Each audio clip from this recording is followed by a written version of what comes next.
बिस्मिल्लाहिर्रहमानिर्रहीम। मोअज़्ज़िज़ नाज़रीन, आज हम माँ कहानी लेकर आपकी खिदमत में हाजिर हैं। मुजरम वो सिर्फ अपने खुदा से मांगना चाहती थी, लेकिन इसके शौहर और सास ने इसे इंसान से मांगने पर मजबूर कर दिया। और एक दिन फिर माँ की सिर्फ एक ख्वाहिश थी कि इनके सोने आंगन में बहू फूल खिला दे।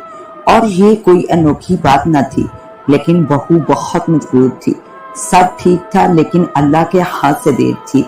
ये काम सिर्फ उस खूबसूरत कायनात के मालिक का था कि वो अपनी इस हसीन दुनिया के एक कोने में बने छोटे से घर में भी थोड़ी सी रंगीनी पैदा कर दे।